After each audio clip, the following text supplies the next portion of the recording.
अजीज दोस्तों नमस्कार। अजीज दोस्तों, भगवान की कृपा से सब तकरीबन ठीक हो गया है। मेरी सर्जरी भी अच्छी हो गई।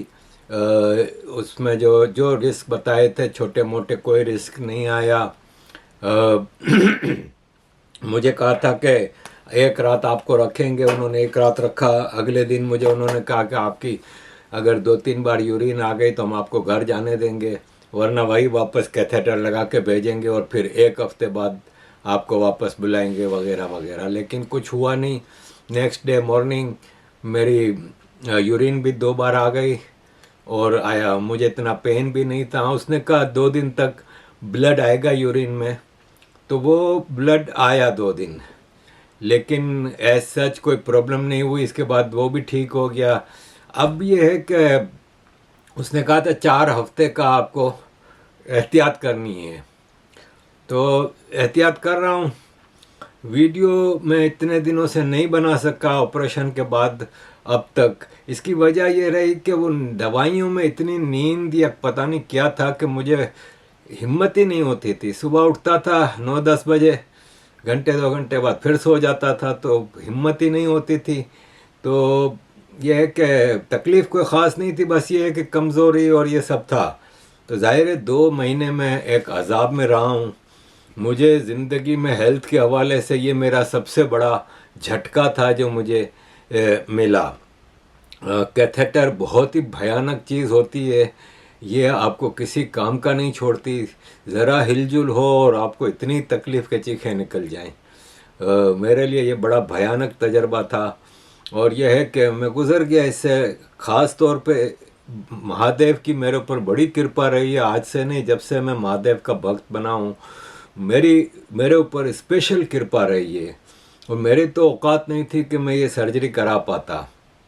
आप यकीन माने कि मैं जब इमरजेंसी में गया था पहली बार और मुझे कैथेटर लगाया था, उस वक्त उन्होंने जून की बिगिन में मेरे जीपी को लिखा था, मेरा जो डॉक्टर है एनएचएस का, कि इसका मेडिकल ब्लड टेस्ट कराओ, पता चले पीएसए कितना है, और 2 हफ्ते में मेडिकल टेस्ट करा के भेजो। मैं जब कैथेटर से तंग आ गया तो मैं जब जीपी से मिलने गया 30 जुलाई को, यानी तकरीबन 1.5 महीने बाद, तो मुझे कहता है ये तुम्हारा लेटर आया था हॉस्पिटल से। तो मैंने वो पढ़ा तो मैंने कहा कि यार इसमें तो लिखा है कि 2 हफ्ते में तुम मेरा ब्लड टेस्ट करा लो, तो तुमने कराया नहीं। कहता बाहर जाके करा, आप अपॉइंटमेंट ले लो नर्स से। ये हाल है। इसी ने कहा कि अगले साल बारी आएगी तुम्हारी, क्योंकि it's not your life threatening. अब सुने, बाहर निकल के मैंने टेस्ट के लिए उसको नर्स को कहा, तो उसने मुझे 4 अगस्त 5 दिन बाद की तारीख दी। हालांकि ब्लड टेस्ट खाली सुई डाल के ब्लड निकालना है, दैट्स इट। 5 दिन बाद की तारीख दी। उसी दौरान मैं प्राइवेट डॉक्टर के पास जा चुका था। यूरोलॉजी ने मेरे टेस्ट वेस्ट भी कर लिए थे, लेकिन 4 अगस्त को उसने मुझे अपॉइंटमेंट थी तो मैं गया और टेस्ट दिया। अब यकीन माने मेरी सर्जरी के दूसरे दिन मुझे जीपी का मैसेज आता है कि तुम्हारा पीएसए तो 9.2 है, विच इज़ डेंजरस, और तुम्हें तो कैंसर का चांस है, पूरा प्रोस्टेट कैंसर का। तुम फ़ौरन मुझसे कांटेक्ट करो। फिर मुझे हॉस्पिटल से, जहाँ से मैं यूरोलॉजी डिपार्टमेंट है, वहाँ से यूरोलॉजी डिपार्टमेंट से फ़ोन आया कि तुम्हारा डेंजर लेवल पे चला गया पीएसए पे, तो तुम कांटेक्ट करो। फिर मुझे यूरोलॉजिस्ट का फ़ोन आया, जो कि मैं 2 साल से जिससे अपॉइंटमेंट मांग रहा हूँ, उसकी सर्जरी के बाद दूसरे दिन। और वो मुझे कहता है कि तुम्हारा पीएसए बहुत बढ़ गया है, तुम्हारा कैंसर का पूरा चांस है। तो मैंने कहा कि मैंने तो सर्जरी करा ली, और मेरे प्राइवेट यूरोलॉजिस्ट ने हॉस्पिटल में मुझे रखा, मेरे सारे टेस्ट किए, उसने तो मुझे कोई कैंसर वैंसर का नहीं बताया। अच्छा चलो फिर ठीक है। ये सिस्टम है इधर का। मैं किसी से बात कर रहा था तो मैंने उनको कहा, मैंने कहा यार यहाँ का मेडिकल सिस्टम तो पाकिस्तान जैसा हो गया। तो उसने कहा पाकिस्तान में फिर थोड़ा बहुत खर्चा करके काम हो जाता है, यहाँ तो है ही नहीं कुछ हिसाब किताब, सीधा प्राइवेट जाओ। ये सिस्टम यहाँ का टोटल फेल हो चुका है। खैर अजीज दोस्तों, मुझे जब ऑपरेशन थिएटर में ले जा रहे थे बेहोश करने से पहले, उसने कहा कि आपके हाथ में जो है ना ये मुख्तलिफ धागे हैं, उसमें मोती वोती बंधे हुए हैं, तो ये हम काट सकते हैं, हमें काटना पड़ेगा। मैंने कहा बाकी तो काट लेना, लेकिन ये नहीं काटना। कहता क्यों? मैंने कहा ये थ्रेड्स ऑफ लाइफ है, ये मेरी ज़िंदगी के धागे हैं, और ये महादेव के हैं, महाकाल से मुझे बांधे गए हैं, और ये तो मैं नहीं वो करना दूंगा। तो फिर उसने कहा अच्छा अच्छा अच्छा ठीक है। फिर गोरे थे सारे, क्योंकि प्राइवेट था ना, तो प्राइवेट में तकरीबन गोरे थे। हालांकि मेरा यूरोलॉजिस्ट प्राइवेट में इंडियन था, साउथ इंडिया से था। तो फिर उस पर इन्होंने स्कॉच टेप लगा के रखी, बाकी सारे जो राखियाँ बंधी हुई थी मेरे पास और जो वो सब उन्होंने काट दी। अजीज़ दोस्तों, मैं आप सब का धन्यवाद कहना चाहूँगा। तकरीबन 500 लोगों ने मुझे गो फंड पे कंट्रीब्यूट किया, 500 लोगों ने।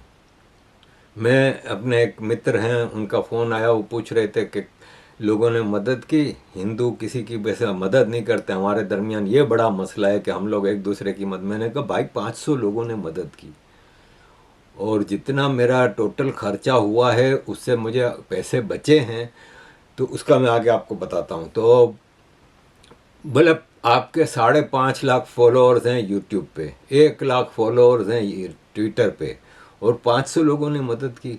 मैंने कहा यार आप क्या बात कर रहे हैं, मैं तो भगवान का शुक्र अदा करता हूँ कि इतने सारे लोग मेरे मदद को दौड़े चले आए। मुझे जितनी ज़रूरत थी उससे कहीं गुना ज़्यादा मुझे उन्होंने कंट्रीब्यूट किया। तो मैं आभारी हूँ आप सबका, मैं भाग्यशाली हूँ कि मैं भारतीय परिवार का हिस्सा हूँ, और मैं सेफ हैंड्स में हूँ। अगर आपकी जगह पाकिस्तानी होते ना मेरे 5 लाख फॉलोअर्स, तो 1 टका ना देते।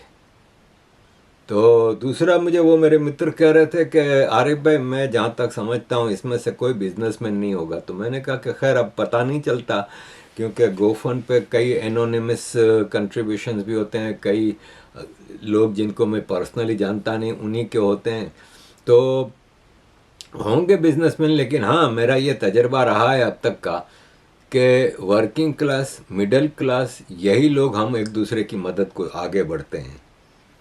मैं इतने अरसे से, मेरा ख्याल है 7-8 साल से वीडियोस बना रहा हूँ, और वीडियोस में मैं कहता रहता हूँ कि मुझे कोई स्पॉन्सर करे, बिजनेसमैन, कोई बड़ा ग्रुप हो या छोटा ग्रुप हो, कोई स्पॉन्सर करे मेरे प्रोग्राम को, अपनी पब्लिसिटी भी लगाए और मेरा भी थोड़ा बहुत हिसाब किताब बने, ताकि मैं तकलीफ़ दे ज़िंदगी से निकलूँ, जो मुझे पल पल खर्चों की फ़िक्र होती है। तो कभी किसी ने वो नहीं किया, स्पॉन्सर ही कर देते। वैसे तो आप, हर बिजनेसमैन अपनी पब्लिसिटियों के लिए कहाँ कहाँ खर्चे नहीं करता। लेकिन बहरहाल शिकवा किसी से इसलिए नहीं है कि महादेव ने मुझे अच्छे लोग दिए हैं जो मेरी मदद के लिए आते हैं, और जिन्होंने फाइनेंशियली कंट्रीब्यूट नहीं किया उन्होंने फ़िक्र तो की।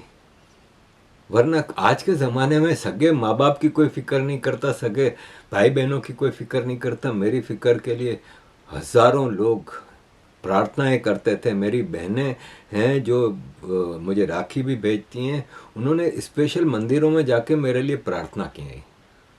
तो इससे बड़ी ऑनर की बात क्या होगी। तो मैंने कहा आप सबको बता दूं, अब जो पैसे बचे हैं वो मुझे भगवान ने इसलिए आप लोगों के ज़रिए ज़्यादा पैसे दे दिए कि मेरी वाइफ का भी सर्विकल प्रॉब्लम काफ़ी अरसे से चल रहा है। लास्ट ईयर से अपॉइंटमेंट मांग रही थी, तो नेक्स्ट ईयर की मिडल में जाके अपॉइंटमेंट दी है, नेक्स्ट ईयर मिडल में जाके अपॉइंटमेंट दी है। तो मैंने वाइफ से कहा कि अब भगवान ने ये पैसे दिए हैं तो शायद इसीलिए दिए कि तुम भी अपना हिसाब किताब करा लो। तो वो इसी हॉस्पिटल में फिर प्राइवेट डॉक्टर को दिखाया, टेस्ट वेस्ट कराए, सारे हिसाब किताब, फ़ौरन इनवॉइस आ गई और पेमेंट करनी पड़ी। लेकिन उसमें भी डॉक्टर ने फिर ये कहा है कि तुम्हारी अंदर नसें दोनों पाँव में फट रही हैं और उसमें काफ़ी कॉम्प्लिकेशंस बढ़ती जा रही हैं, तो जितना जल्दी हो सके इसकी सर्जरी करनी होगी। तो अब हम सोच रहे हैं कि जो पैसे बच गए हैं उससे वाइफ की भी सर्जरी करा लें। लेकिन ये सर्जरी अब काफ़ी मेरी सर्जरी की तरह नहीं है, लंबी है, क्योंकि मेरी वाइफ को 5-6 अलग अलग इश्यूज़ हैं। तो वो फिर सर्जरी, मुझे तो और कोई मसले नहीं थे, मेरा ईसीजी किया इन्होंने, गुर्दे फेफड़े कलेजी सब देख लिए, सब सही था। वाइफ के 50 और मसले हैं, तो ये सब भी देखने होंगे। फिर दूसरा, उसको 6 वीक बेड रेस्ट का कहा है अगर सर्जरी कराते हैं, क्योंकि इसके पाँव के दोनों पाँव में लंबी सर्जरी है, नसें निकाल के बाहर निकालनी होगी, तो वो लंबी सर्जरी है, तो 6 हफ्ते बेड रेस्ट।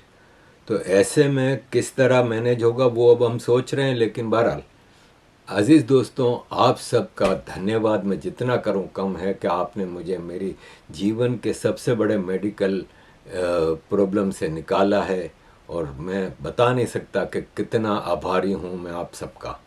धन्यवाद अज़ीज़ दोस्तों। हर हर महादेव।